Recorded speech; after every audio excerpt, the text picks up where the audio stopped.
Assalamualaikum warahmatullahi wabarakatuh. Kami akan mempresentasikan hasil presentasi yang telah kami buat, yaitu tentang Web Ontology Language atau OOL. Saya Febro Valentino akan memulainya. Yang pertama yaitu OOL dan RDF atau RDFS. Keperluan akan bahasa ontologi. Bahasa ontologi memungkinkan pengguna untuk menulis secara eksplisit konseptualisasi formal dari model domain. Persyaratan utama adalah sintaks yang didefinisikan dengan baik, dukungan penalaran yang efisien, semantik formal, kekuatan ekspresif yang memadai, dan kenyamanan ekspresi. Pentingnya sintaks yang didefinisikan dengan baik, jelas, dan diketahui dari bidang bahasa pemrograman. Ini adalah kondisi yang diperlukan untuk pemrosesan informasi mesin. Semua bahasa yang telah dibahas sejauh ini memiliki sintaks yang sudah didefinisikan dengan baik. DAML plus OIL dan OWL membangun RDF dan RDFS dan memiliki sintaks yang sama. Sintaks RDF berbasis XML masih dipertanyakan apakah sudah sangat user-friendly. Ada alternatif yang lebih sesuai bagi pengguna manusia, misalnya lihat sintaks OIL. Namun, kekurangan ini tidak terlalu signifikan karena pada akhirnya pengguna akan mengembangkan ontologi mereka sendiri dengan menggunakan tool pengembangan ontologi. Kemudian ada description of the OOL language. Sintaks. OOL dibangun dalam RDF dan skema RDF dan menggunakan sintaks berbasis RDF atau XML. Sintaks RDF atau XML tidak menyediakan sintaks yang mudah dibaca. Karena itu, bentuk sintaksis lain untuk OOL juga telah didefinisikan, yaitu sintaks berbasis XML yang tidak mengikuti konvensi RDF dan dengan demikian lebih mudah dibaca oleh pengguna manusia. Kemudian ada header. Dokumen OOL biasanya disebut ontologi OOL dan dokumen RDF. Elemen root dari ontologi OOL adalah elemen RDF. Ontologi OOL bisa dimulai dengan kumpulan pernyataan assertion. Assertion ini dikelompokkan dalam elemen OOL ontologi yang berisi komentar, kontroversi, dan penyertaan ontologi lainnya. Kemudian ada kelas elemen. Kelas didefinisikan menggunakan elemen OOL.2 kelas. Sebagai contoh, kelas Associate Professor didefinisikan seperti terlihat pada gambar 5.2. Dalam dokumen OOL bisa juga didefinisikan bahwa kelas Associate Professor adalah disjoint dari kelas Assistant Professor dan Professor dengan menggunakan elemen OOL.2 disjoint with. Elemen-elemen ini dapat disertakan dalam definisi pada gambar 5.2 seperti ditunjukkan pada gambar 5.3 atau ditambahkan dengan mengacu ke ID menggunakan RDF.about seperti bisa dilihat pada gambar 5.4. Kesamaan antar kelas dapat didefinisikan elemen OOL equivalent class seperti bisa dilihat pada gambar 5.5. Akhirnya ada dua kelas yang telah ditentukan predefinite, OOL thing dan OOL nothing. Yang pertama adalah kelas yang paling umum yang berisi segalanya, dan yang kedua adalah kelas kosong. Jadi setiap kelas adalah subkelas OOL thing dan superkelas OOL thing. Assalamualaikum warahmatullahi wabarakatuh. Nama saya Yulia Maiza. Saya akan menjelaskan tentang property element dan property restriction. Langsung saja, saya akan jelaskan tentang pertama, property elements. Dalam Web Ontology Language terdapat dua jenis property. Object properties yang menghubungkan satu objek dengan objek yang lain. Contohnya adalah is taught by dan supervises. Data type properties yang menghubungkan sebuah objek dengan nilai tipe. Contohnya adalah font, title, dan age. Pada gambar 5.6 menyajikan contoh data tipe properti. Bisa dilihat pada gambar tersebut. All.2 data type property RDF.2 ID sama dengan dalam tanda kutip age. Nah, age di sini adalah tipe data propertinya. Pada gambar 5.7,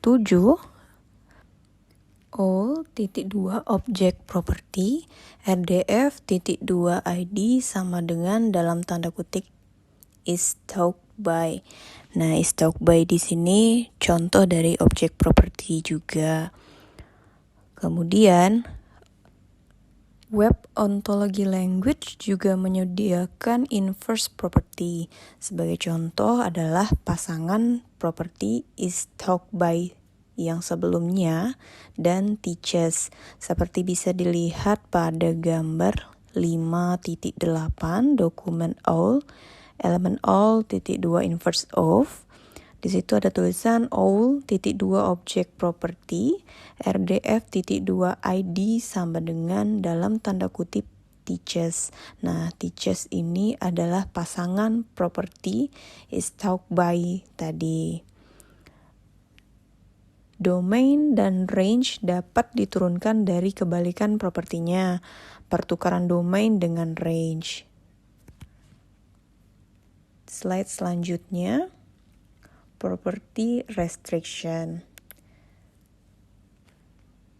Dengan RDFS.2 subclass of, kita bisa menentukan kelas C menjadi subclass dari kelas yang lain. Maka setiap individu dari C juga merupakan individu dari C. Misalkan ingin dinyatakan sebaliknya bahwa kelas C memenuhi kondisi tertentu, yaitu semua individu C memenuhi kondisi. Ini setara dengan mengatakan bahwa C adalah subkelas dari kelas C, di mana C mengumpulkan semua objek yang memenuhi kondisi. Begitulah cara melakukannya di Web Ontology Language. Perhatikan bahwa secara umum C dapat tetap anonim. Pada gambar 5.9 menyatakan mata kuliah course tahun pertama yang akan diajarkan oleh para profesor saja. all.2 class RDF.2 about sama dengan dalam tanda kutip hashtag first year course RDF.2 subclass of all.2 restriction all.2 on property RDF.2 resource sama dengan dalam tanda kutip is taught by all.2 all values from RDF.resource sama dengan dalam tanda kutip hashtag professor. all.2 all values from digunakan untuk menentukan kelas dari nilai yang mungkin properti dapat ambil yang ditentukan oleh all.2 on property. Dengan kata lain, semua nilai properti harus berasal dari kelas ini. Dalam contoh ini, hanya profesor saja yang diizinkan sebagai nilai properti. Statement bahwa mata kuliah matematika diajarkan oleh David Billington dipresentasikan seperti ditunjukkan pada gambar 5.10. all.2 has value menyatakan nilai tertentu yang ditentukan oleh properti, di mana propertinya ditentukan oleh elemen all.2 on property. Sesuai pada gambar 5.10, dokumen all.2 property restriction.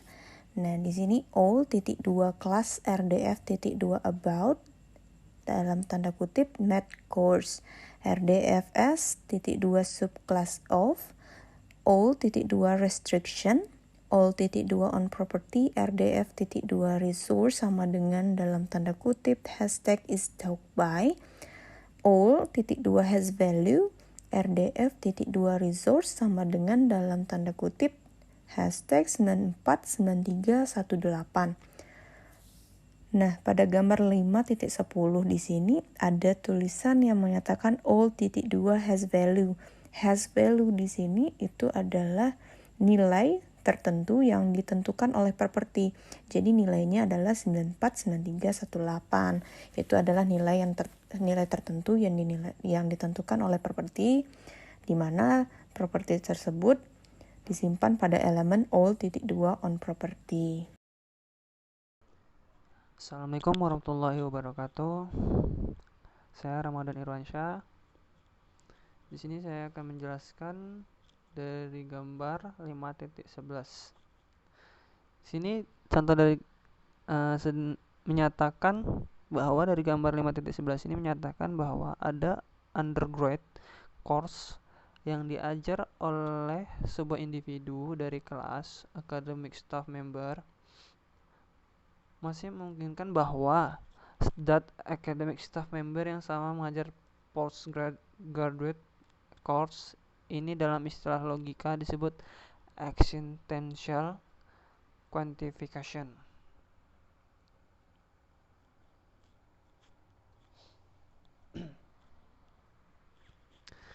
Ketiga statement property recursion tersebut yaitu OWL all values from, OWL has value, and OWL some values from. Nah, di sini bisa digambarkan dalam bentuk grafik seperti bisa lihat pada gambar 5.12 ya di PPT di PPT yang kami share itu. Untuk OWL all values from gambar 5.13 untuk some values from dan gambar 5.14 ini untuk OWL has value.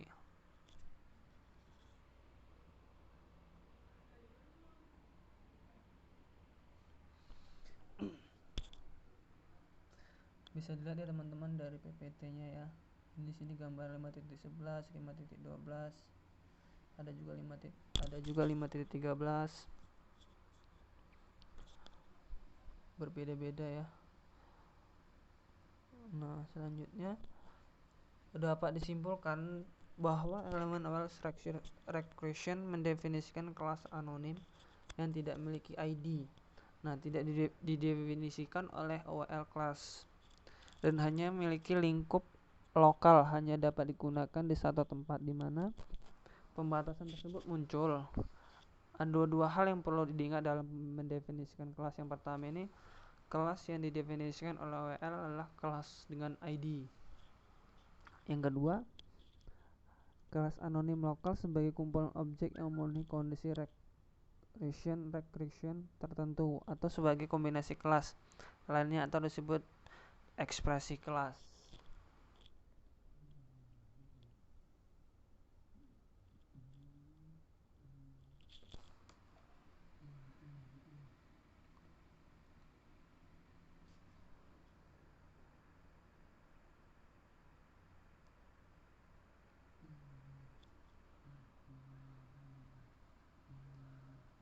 Nah, selanjutnya saya akan melanjutkan lagi. Ini di sini ada special properties. Nah, beberapa sifat dari elemen property dapat didefinisikan sebagai berikut. Elemen ada 4, sekitar 4 ya, 4. Yang pertama itu OWL transitive property, yaitu mendefinisikan sifat transitif seperti has better grade than, is taller than, atau is ancestor of. Yang kedua di sini OWL systematic property, yaitu mendefinisikan sifat simetri seperti has, same grade as, atau is sibling of.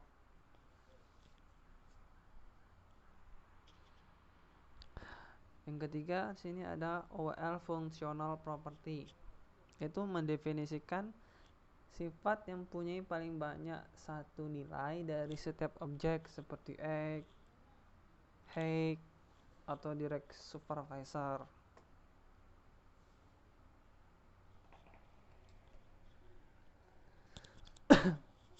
Yang selanjutnya ini nomor 4 ada OWL inverse functional property. Di sini tuh yang terakhir nih, inverse functional property ini mendefinisikan bahwa untuk setiap dua objek yang berbeda tidak boleh mempunyai nilai yang sama. Sebagai contohnya itu seperti property is the social security number 4, yaitu social security number 4 is assigned to one person only. Wah, patah-patah nih bahasa Inggrisnya.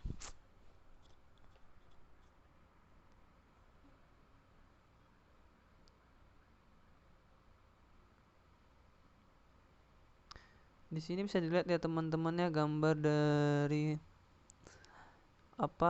dari special propertiesnya ya, OWL-nya ya, sifat-sifat propertinya di sini ada dilihat dari gambar 5.17.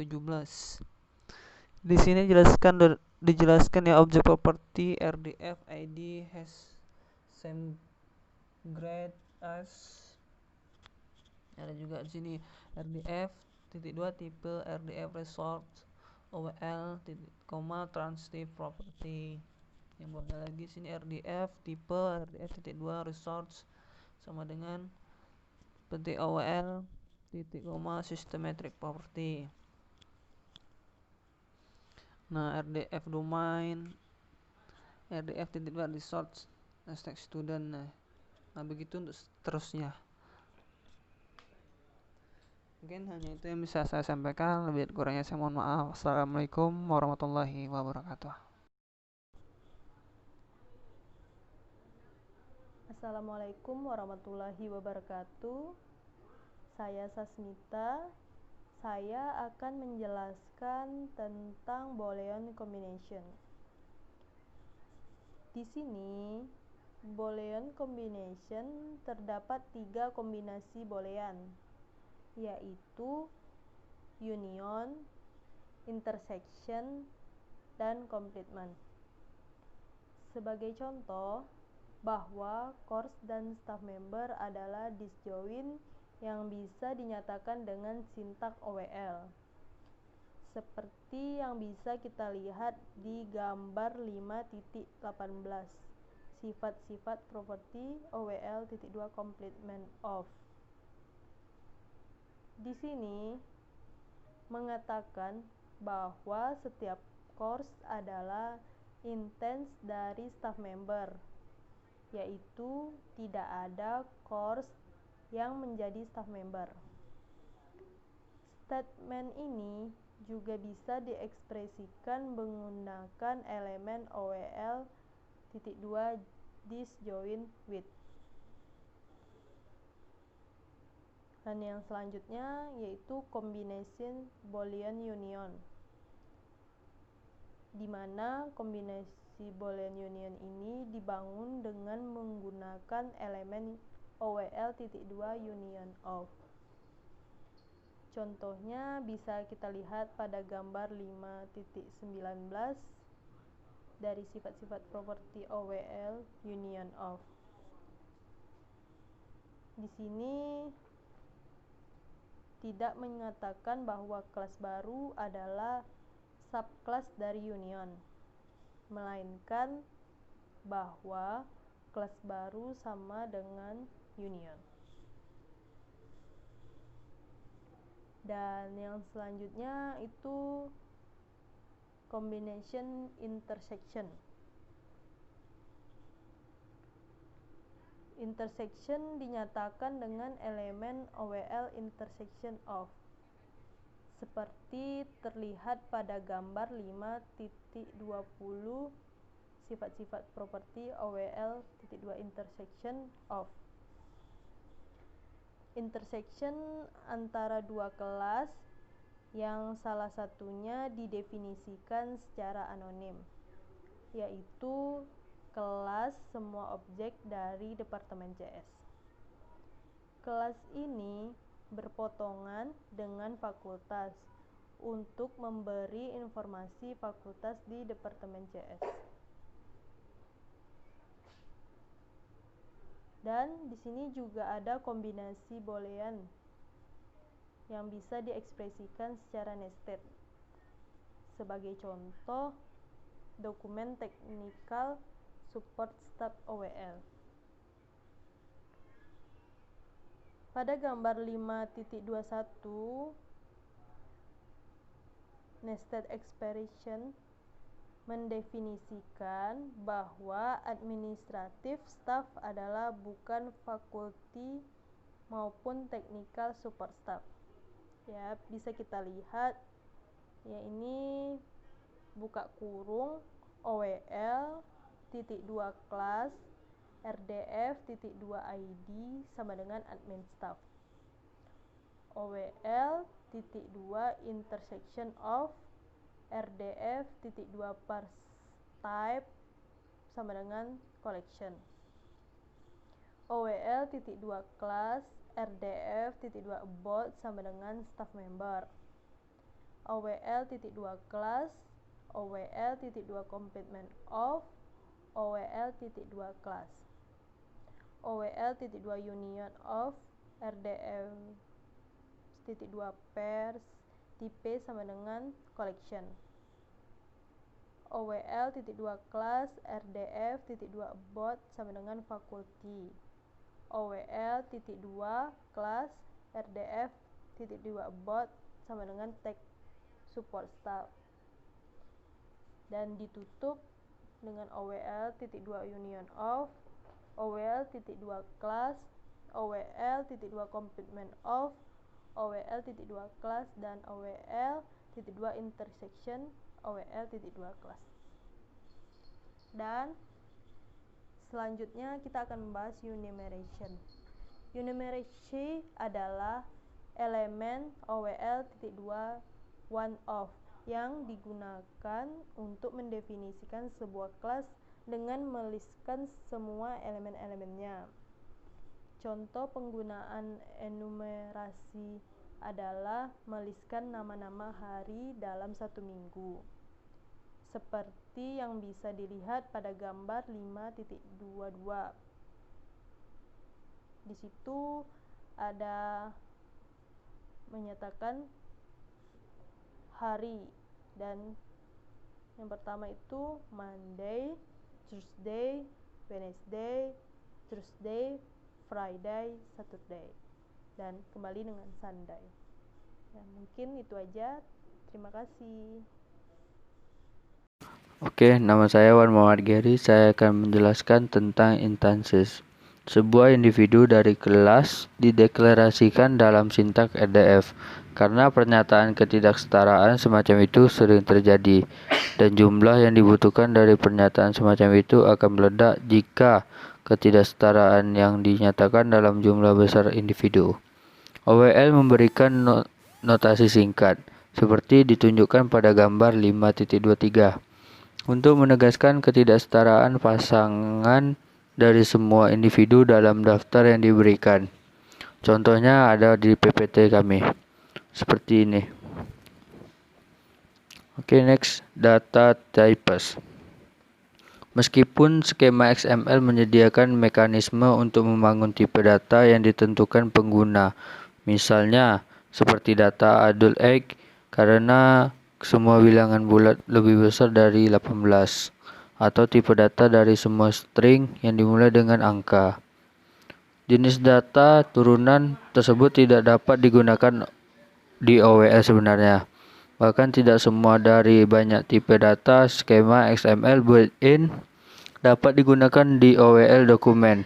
Referensi OWL mencantumkan semua tipe data XML skema yang dapat digunakan, namun mencakup tipe paling sering digunakan seperti string, integer, boolean, time and date. Rangkuman kali ini mencangkup OWL adalah bahasa standar yang diusulkan untuk ontologi web. Hal ini memungkinkan untuk menggambarkan semantik pengetahuan dengan cara yang mudah diakses.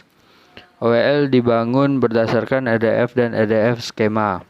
Yang pertama, sintaks RDF berbasis XML, dan kedua, contoh didefinisikan dengan deskripsi RDF. Yang ketiga, kebanyakan pemodelan RDFS primitif. Oke, sekian dari kelompok kami.